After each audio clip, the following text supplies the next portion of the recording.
और कहना है का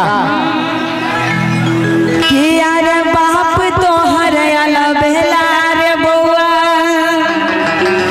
अरे सब धन देता लुटाई रे, बाप तो हर अलबेला रे बउआ, अरे हम कहलियो मामा के नैला, अरे बैठल बैठल खैतौ रे, सबसे बढ़िया चाचा के लैते, चाचा सब काम करतौ रे, सबसे बढ़िया चाचा के लैते, अरे बाप तोहर अलबेला रे बउआ, बाप तोहर अलबेला रे बउआ, सब धन देता लुटाई रे, बाप तोहर अलबेला रे बउआ, सब धन देता लुटाई रे, बाप तोहर अलबेला रे बउआ।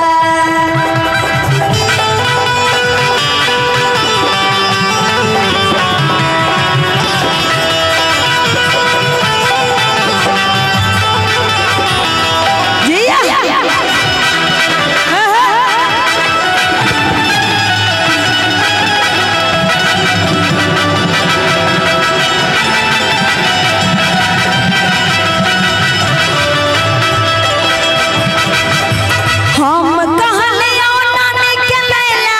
बैठल बैठल खैतौ रे,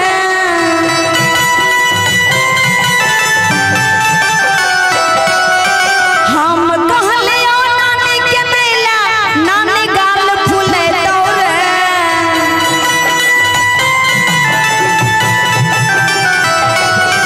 सबसे बढ़िया दादी के लैते, सबसे बढ़िया दादी के लैते,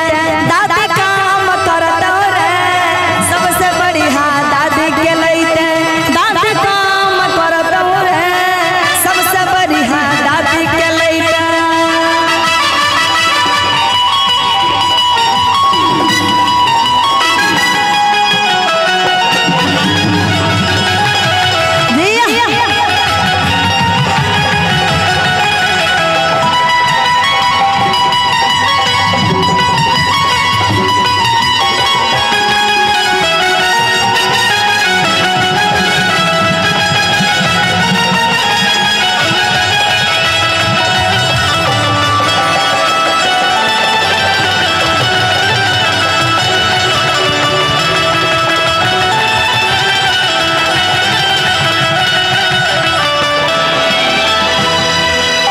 हम कहलियो मौसी के लैला, फुसुर फुसुर बतियैतौ रे,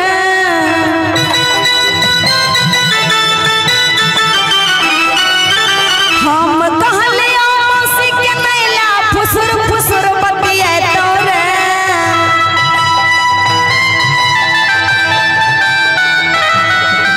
सबसे बढ़िया फुआ के लैते, सबसे बढ़िया फुआ के लैते, फुआ काम करतौ रे, सबसे बढ़िया फुआ के लैते, फुआ काम करतौ रे, सबसे बढ़िया फुआ के लैते। जी क्या बात है,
देखिए